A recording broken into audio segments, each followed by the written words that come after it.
first birth, it was very important for me to at least try for a natural birth. The very first thing that I did was I researched care providers right off the bat. So that's how we found Dr. Cobb. I went to the hospital and did the hospital tour to make sure that I felt comfortable there. Once I felt comfortable there and that was all set, then it was time for me to find a class. I have a pretty extensive background in yoga, and hypnobirthing just seemed like something that I would vibe with pretty well. It was a really great fit for us. And it brought us together. It really brought us on the same page with the birth process that we wanted. So we took hypnobirthing at the Birth Education Center with Care. She was incredible. She made some very entertaining. We learned a lot, and from there we were really empowered. We had the right care provider, and we were empowered to go into a hospital and have that birth that we wanted. Yeah, I think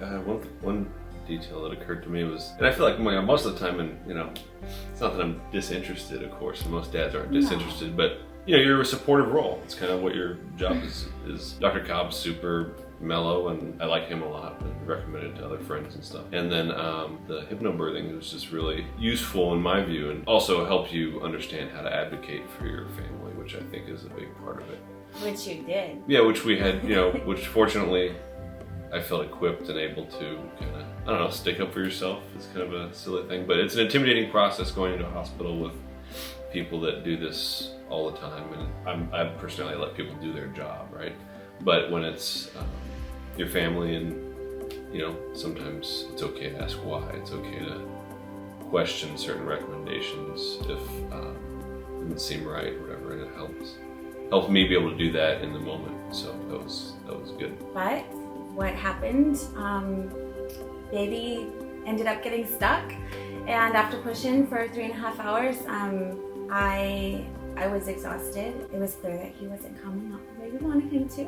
So we ended up having a C-section the first time around.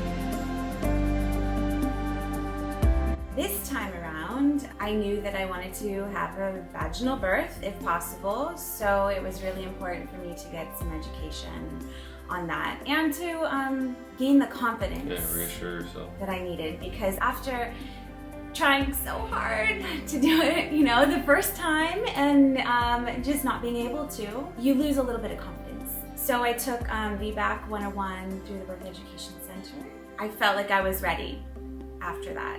From there, we found our doula. I actually found somebody who had experience not only with VBACs but also with Dr. Cobb and VBACs. I really felt like I had the best team. I just felt fully prepared. But emotionally, there was still some stuff I wanted to work on. The Release and Relax class through the Birth Education Center with Care was so wonderful for me to just bond with my baby. I just had a harder time bonding during my pregnancy. So I was missing that component, and bonding with my baby was really, really important for me before she came into the world, if possible. So the Release and Relax class, I sobbed in that class. Oh my goodness, I wasn't even planning on it. It helped me finally connect with her. I woke up at 4:30 in the morning. Water was breaking. I could just feel it. So I just ran to the bathroom and just noticed a lot of liquid coming out. And eventually I was like, babe, I think my water is breaking. And his mom lives 2 hours away. So we were counting on her for childcare for our 3-year-old. So he called his mom and started to get just little tiny contractions. We thought we had plenty of time based on the previous experience, right? Yeah. Yeah. I got in the shower and I told him to go make some sandwiches. And ordered in the shower, some contractions got a little stronger, and I came out and I was like, "It's go time! You got to go wake up our 3-year-old, and we got to go." Poor Bradley's just kind of walking around the house, groggy-eyed, and he looks at mommy, and mom's having a contraction. And he's just wide-eyed. And I let the contraction pass, and then I got down on the ground with him and just got to his level, and I was like, baby sister's coming, and mommy's gonna be making some funny sounds, but it's okay. I'm gonna be okay, and pretty soon we're gonna have a baby sister. So we got in the car. I got in the back seat on the ground. I pushed the passenger seat forward so I could be on the ground, because there was no way I could climb up even to the actual seat. I could barely get in the car as it was. So I had all my towels and trash bags laid down, and I just got on hands and knees, and it's about a 20-minute ride to the hospital from our house. He started driving, and my contractions kept getting stronger. I don't know if I was going through transition or what, but it was getting pretty intense in the car. I was making some really funny noises by then, and our son started laughing at me, which made him laugh. I just remember being a little irritated by that, but thinking it was funny. And then we got to the hospital, and I did not want to get out of the car. Yeah. Didn't want to stand up, didn't want to move, didn't want to do anything. Brought out a wheelchair and helped her get in. Somebody else came and joined us. Yeah, I just grabbed onto the handles of right. the wheelchair and just got on hands and knees on the wheelchair. And then dragged Bradley along and our son. I was wailing through the halls of the hospital. Eventually, Dr. Cobb came in, and I was fully dilated, and it was time to start pushing. So I did. Meanwhile, our son was sitting on a chair right next to the bed. He was fine. He was eating snacks and, watching the cars outside. I was just laboring, and I remember I asked for a mirror at some point because I felt like she was there, but I just wanted to see her, and that really, really helped. Being able to see every time I contracted, being able to see her come out a little bit more. I think also correlating the pushing, the right feeling to progress is what. So I pushed for about an hour. Bradley said, "Mom, are you doing great?" And that was really cute. Laughed, yeah. And it was sweet. It was just a really sweet time for our family. We had not planned for him to be there, but he was great. And I mean, it wasn't scary or anything, it was just like, oh, okay, baby sister's coming. Like, Mommy's making silly noises. I thought it was pretty special that he was there. Yeah, baby came out. Our doctor was really amazing about having or allowing Dad to kind of help her out. Gotcha. Yeah, which was really special for him because he didn't get to do that the first time around. All these things you miss.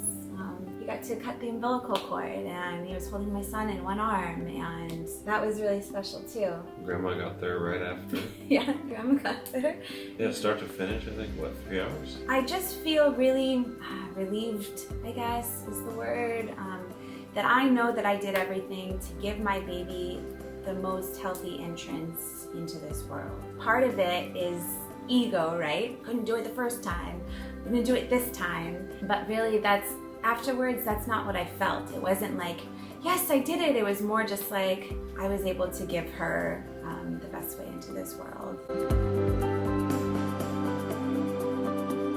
Yeah, that was really powerful because I didn't get that the first time around, and just being able to hold her right away and being able to put her to breast right away and just be with my baby. And yeah, I think a big difference compared to the made me first cry. time.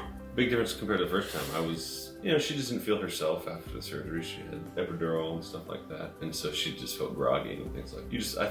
I recall you being, of course, very excited that you could have her right away on your chest. Very a special experience. And to have my son there, I mean, just to be a family cool. right away. It's very important, I think, education.